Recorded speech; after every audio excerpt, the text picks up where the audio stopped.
I tried recording this without a script and it didn't work out. So, hi, hello, welcome. There was a lot going on last month. Sorry I missed an update, but I'm here for more things. Also, I'm really fucking sick. I think it started out as allergies and now it's a cold. So, I'm probably going to be breathing a lot in this video, and usually I edit out my breaths, but you're gonna have to deal with it this time because, oh my god. Anyways, childhood crushes. Do you remember yours? I'm only 23, so I remember most of mine like it was yesterday. As we go through the video, you'll see that I have a type. Sometimes you can see it in the personality, and sometimes you can see it in the looks. There's always something there. For the most part. I think some of mine are pretty unconventional, you know?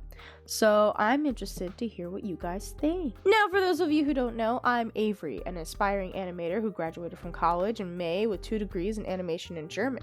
Here on this channel, I make videos with the time lapses of my art in the background like Creepshow art without the stalking, while I yap over top of it about whatever I want, D'Angelo Wallace style. I also have an Instagram and a Twitter where I keep y'all in the loop. Website I update with a blog at the end of the month, and a newly created Twitch channel where I plan to start streaming myself playing games and doing my art in real time. Be sure to like the video, subscribe for more videos of me yapping, and share the video around so I can make this into a career. Thanks for watching. On to the main event. Sorry for whatever noise you guys hear outside. I have no control over what's happening, and my dogs have been barking all day. It's driving me insane. I feel like it's a rite of passage to have crushes on cartoon characters growing up, right? Not to be cringe, but I wasn't like the other kids growing up. I didn't watch live action stuff until I was about 11, because in my tiny little elitist brain, animation was superior. I didn't understand the point behind live action because all of the quote-unquote characters looked the same since they were portrayed in real life by living actors instead of a voice being tied to multiple different characters who look vastly different from each other. It was just easier for me to distinguish characters not by their voices but by their looks. And since a lot of people in real life sound like other people, like how my dad always sounded like his dad to me, or how I ended up sounding like my mom, to me, it made the things I watched less interesting if I saw Selena Gomez or Miley Cyrus trying to convince me they were playing different characters when I was literally just seeing and hearing the same person. Anyways, it's because of all that. All of my crushes growing up were animated men. Now, I'm bisexual, but for some reason I tend to lean toward men in fiction and women in real life, and I don't know why my brain works that way. I mean, I have a theory, but I don't really think it's that interesting. I'm only going to be bringing up and talking in depth about my major crushes and only mentioning in passing the crushes I didn't really obsess over. So here we go. When I was little, and I mean little, like from ages 5 to 8, I had a crush on Manny Rivera from the show El Tigre. Excuse my whiteness, I'm sick and I don't feel like trying to do, the proper pronunciations. Anyways, El Tigre was a show created by Jorge R. Gutierrez, and you may know him as the creator of The Book of Life and the Netflix show Maya and the Three. He's known for his very distinct style and blatantly putting Mexican themes and imagery into literally everything he makes if he has enough control to do so. I was so in love with this character, I created an entire imaginary world where Manny was my husband and my favorite baby dolls were our 4 kids. I was convinced I wanted to go to Mexico and wanted to celebrate anything Mexican culture related. My mom thought I wanted to be Mexican, which, no mom, I'm cool with being whatever we are. I was young, and neurodivergent, so my personality became whatever I was obsessed with. I can't really remember why I liked Manny so much. I mean, I have some ideas. He was a superhero, and I loved superheroes. He was rebellious, but also wanted to be a decent person, and he told over who he wanted to be. And to me, he was just funny. I'll have to rewatch the series because I remember very little about it. So between my first big crush and my next big crush, there was a little in between. I was 8 when Monster High came out, and when it came out and started introducing new characters, they introduced Jackson Jekyll, and I have a huge thing for nerds, apparently, and I was smitten. It was a small crush, though, not something major like most of the others I'll be talking about. I just liked how nerdy and quiet Jackson was, and I thought he was cute, and that's all. Here's the big one. From one Jack to another. I was 10 when Rise of the Guardians came out, but I didn't watch it until it was released on pay-per-view, probably around the beginning of 2013. I didn't have a crush on Jack at first. I just thought he was really cool, and I'm not sure when that changed. I had a dream about him, then suddenly I was obsessed with him. It kind of felt like I went through a breakup with Man Rivera to leave him for some pale-ass, white-haired twink. This would be the first pale-ass, light-haired, blue-eyed twink I would be obsessed with. It developed into a pattern. I didn't consent to it, it just happened. Jack became my obsession to the point that even my mom knew about it, which led to a lot of embarrassing moments for me, because I just wanted to keep it as secret as possible. But with my mom, I'm not sure if she was trying to embarrass me or if she just thought it was funny or something. But she'd bring it up and it would embarrass me to the point of tears. And thank fuck I was into psychology as I got older, because I learned it was a pretty normal thing for people to have crushes on fictional people. They are people, after all, with complex identities and personalities. They just happen to not exist in real life. They're the creations of real life people, though, so it makes sense why they feel real to us. Anyways, I was obsessed. Fun fact, don't tell my mother, Rise of the Guardians fanfiction was where I read my first smut, and I will literally never forget it. It was a fanfic on DeviantArt, and I was astonished. I didn't even realize it was smut until I got older and learned what it was, though. It was a good smut to read, though, at that age. Only one chapter of this fanfic, and it was very short and not detailed at all. Baby's first lemon, if you will. Probably written by someone like 2 years older than me. Crazy times. The 2010s were crazy for internet and fandom culture. My obsession with Jack Frost lasted a few years. Like 5 years. I say I started watching anime when I was 15, but it was probably more like 13 or 14 because I remember watching Yuri on Ice before I was completely finished. Just looked it up and I was almost 15, so yeah, that checks out. Anyways, my first anime was Black Butler, and of course I was interested in Sebastian and Grell. But who isn't obsessed with that wild woman? Grell was definitely a bisexual awakening for me or something, because I used her name in class whenever we played Kahoot. And I was the only one allowed to use something other than my name, since I continuously used it and I didn't change my name with every new game or whatever. After that, I watched Death Note and I had a small crush on Light, and he was a nerd, so of course I liked him. I also identified with him a lot because, especially because I felt that someone needed to be the villain that killed all of the people who deserved it, and I felt I could be one of those people, but then Light took it way too far in like the second or third episode. If you know, you know. And I got turned like all the way off. Especially after he treated Misa the way he did. I didn't even like Misa, but I didn't think she deserved to be treated like a tool. That's how you know I'm a girl's girl. I've also had small crushes on characters like Byakuya Togumi from Danganronpa. I like Gojo, Nanami, and Toji from JJK. I have a girl boner for Griffith from Berserk, but specifically only for his looks and his dubbed voice. His personality will piss me off. Rather than him, I would choose Judo, because I love that man with everything in me. What a good man. I have such a soft spot for him. I've also had a thing for Jean Kirstein and Levi Ackerman from Attack on Titan, along with a very small crush on Onyonkapon, because the fact that he's a pilot turns me on, and I don't know why. If you know me personally, you were probably wondering when I'd mention Armin. Well, now. I'm mentioning him now. Armin is my husband. He can do nothing wrong. I'd turn into a yandere for this man. There is no one I love more than Armin Arlert, and I'm not ashamed to admit it. I went to Five Below with Nova once. Shout out to Nova Jix on Twitch. And she saw a Mikasa like plushie pillow. So I went over to look at it. I picked her up, and underneath her was an Armin plushie pillow. I literally screeched. The whole store heard it. I was so fucking excited. I didn't allow the cashier to put him in a bag. He's now my snuggle buddy. It's gotten to the point that I literally cannot fall asleep without him in my arms. Mostly because he keeps my huge boobs from suffocating me. Honestly, probably the best purchase I ever made. It's totally worth it. I hated Armin at first, actually. I thought he was a girl. Then he spoke. I watched the dub, by the way. Sue me. But I still didn't like him because he was whiny.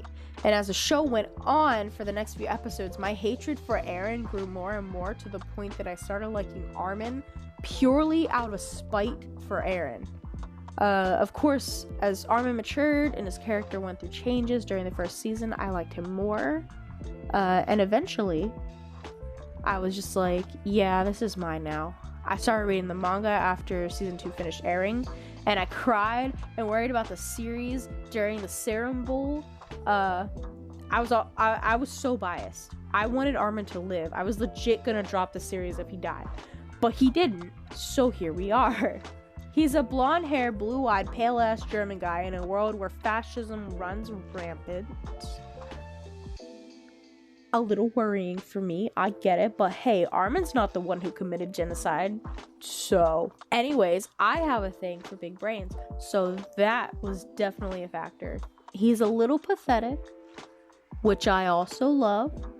Oh, and when he flipped out at Mikasa in season 4, yell at me like that, please. Maybe I'll pay Mim to do that when I finally meet her in person. Also, Undead Beholder, who is a streamer on Twitch and part of Lloyd's Faults community, got together with the other mods from Lloyd's server and Lloyd himself to get Mim, aka Jesse James Greeley, aka Armin's English dub actor, to sign a print of Armin with a special message for me. And that was the best gift I've probably ever received. I cried when I got it. So give Lloyd and Undead a follow if you please. And also tell them who sent you there. Because if you went there from my video, and you didn't come from like their stuff to come to me, that's interesting to me. So you should go give them a follow. It is completely coincidental that Canute and Armin have the same dub actor. But so does Byakuya, so maybe I just have a crush on Mim. Probably. Anyways, I watched the Sentai / Crunchyroll dub of the show, by the way. So Canute is voiced by Mim, and it just adds to the character, honestly. I felt a connection with Canute because, well, I'm sure you can guess why. I like my men Aryan and pathetic, I guess. He turned cold after his talk with Willibald, and it was like I felt something completely new for him. But the second season, oh man, that second season. The first time we see Canute after his untwinkling awkward Bob era was the end for me. You know, that scene where he's headed to Denmark on a ship and Gunnar tells him to wake up because they're almost to the port, and Canute is snoring inside that cabin with a cloth on his head, and he pulls it off and just, oh my god. I am not lying to you when I say that the first time I saw that scene, I'm so glad Nova wasn't there, because I literally moaned and I had to pause the show while I had a little giggle fit. And Mim started using her deeper voice for him instead of her Armin one. Oh my god, sold, taken, killed. I was deceased. Twink Death hit that man harder than Hiccup, and boy was it good for him. When he yelled at that one servant lady to get lost, I wanted so badly to be her. Subjugate me, sir. Make me your... Okay, that's enough. I'm sorry. Smash. Okay, next. And this section is dedicated to all the Love and Deep Space boys. Minus Raphael, because I do not vibe with him at all. Hi! I don't know if you know this, but I'm a Zane main. Zane is my baby. I have a plushie of him I got as a gift from my ex. Thanks, you asshole. You were a great gift giver. I think my mom knows about him, but she doesn't know what he's from, so good.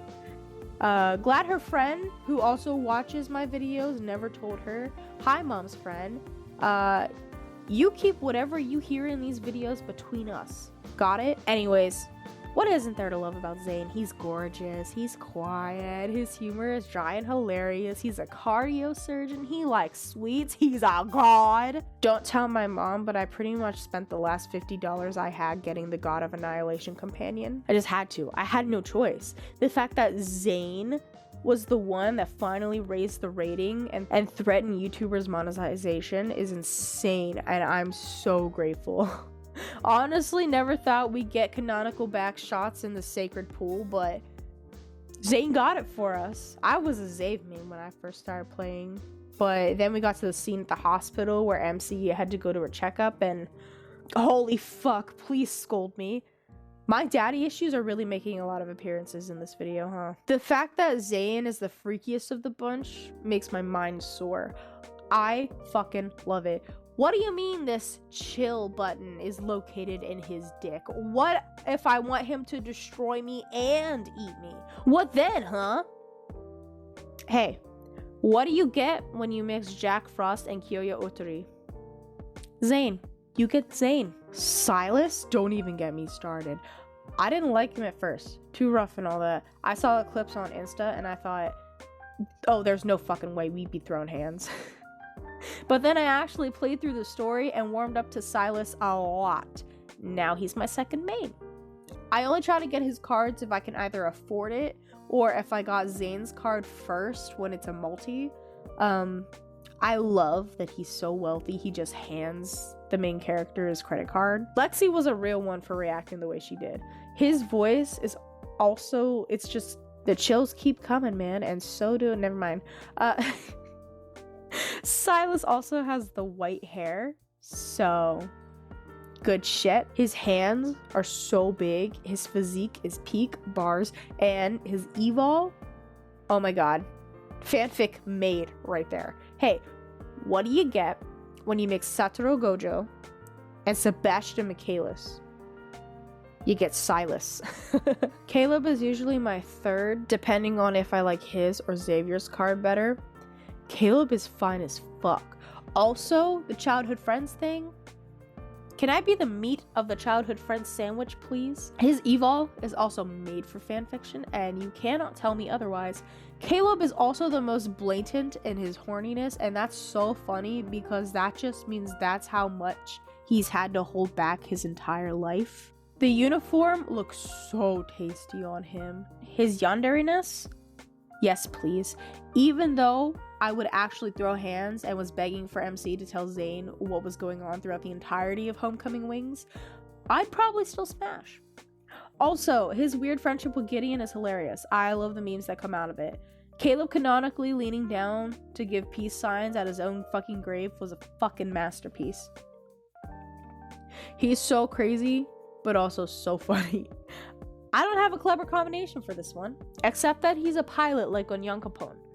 So, I guess I have a thing for pilots. Like I said, I was a Xavier main when I went into the game. I mean, he looks like Jack Frost. How was I supposed to not like him? I really vibe well with Xavier. I like the inside joke that he's a bunny in multiple ways. It's very cute. The fact that he's a Nepo baby but tells no one and MC had to find out on her own is so damn funny to me. I don't know, man. He's just a cutie pie. I'd be good friends with him in real life. I'd also still smash if given the chance, though. This is a weird one if you're aware of the Guardians of Childhood book series, but hear me out. Anyways, what do you get when you mix Nightlight and Jack Frost? Xavier. You get Xavier. It's weird, but that, yeah. Okay, I'm sorry. Okay, well, that's the end of the video. If you like it, give this video a like. If you didn't, tell me why in the comments, and also tell me your opinions in the comments. Who were your childhood crushes growing up? If you want to see more videos from me about whatever I want to talk about next, subscribe. If you want to hate watch me, subscribe. We both win. Go follow Novachix and Undead Beholder, Mimkibus, and Lloyd's Fault on Twitch, since I mentioned them all in this video. Go give Nova a slap, I don't know. Follow Unorthofox on YouTube, because she posted the time lapse of the last video's thumbnail, and I'll link that video below. Thanks for watching. Oh, thank God, thank fuck. I can finally stop pretending like I'm really happy and upbeat. I feel like shit. I think it was allergies, and I think it went to a cold, and now I'm miserable. My dog Paisley got sick. You know that if you followed my Twitter. But Paisley's been sick. They're thinking that she might have diabetes, which is crazy because my mom just got diagnosed with diabetes. So keeping it real, I guess. I started my new job. It's alright. I'm definitely gonna be making bank, so that's great. I get hourly wage plus commission. That's awesome. That's great. Love it. I haven't gotten my first paycheck yet though, since I just started this week. I get paid weekly. Awesome. I did this script unscripted at first, and then I realized how much I missed since it was unscripted, so I decided to script it, and it went a lot faster and a lot smoother than it did when I was just yapping. And the reason I wanted to just yap was because I had drank coffee and it was a lot of coffee and I was super hyper, so I thought I'd get that out, but you know, it didn't work out quite well. On the bright side, when I sing right now, I can hit the really low notes. You know, I can do Felix's parts and Stray Kids songs. That's nice. I think I'm gonna end this video a little earlier. I'm gonna go take some NyQuil and I'm gonna go the fuck to sleep. My next video, I think I'm gonna make it about the comparison between Chris and Kathy from the Dollenganger series and MC and Caleb from Love and Deep Space, and I know I'm gonna get a lot of hate for that video probably, especially if it makes it onto Lad's Twit, but I don't care because I found a lot of similarities between the two and I really want to compare them, and I want people to hear my thoughts because that's what a YouTuber does. Anyways, my accent was probably coming out a lot in this video. I'm sorry for that. Yeehaw. I'm from Pennsylvania, in case you didn't know. And I don't feel like censoring myself right now with my accent because I'm sick. Anyways, hope you guys have a good day. Follow on Orthofox on YouTube, you know. Go watch your time-lapse video. Go follow Lloyd's Fault, Mimkubus, Novajix, and Undead. All linked down below, by the way. All these are linked down below, so you don't have to like look them up manually. Go follow them on Twitch. Nova and Undead are both on Twitter as well. Tell them I said hi. Tell them I'm dying. Alright, see you guys in the next one. Bye!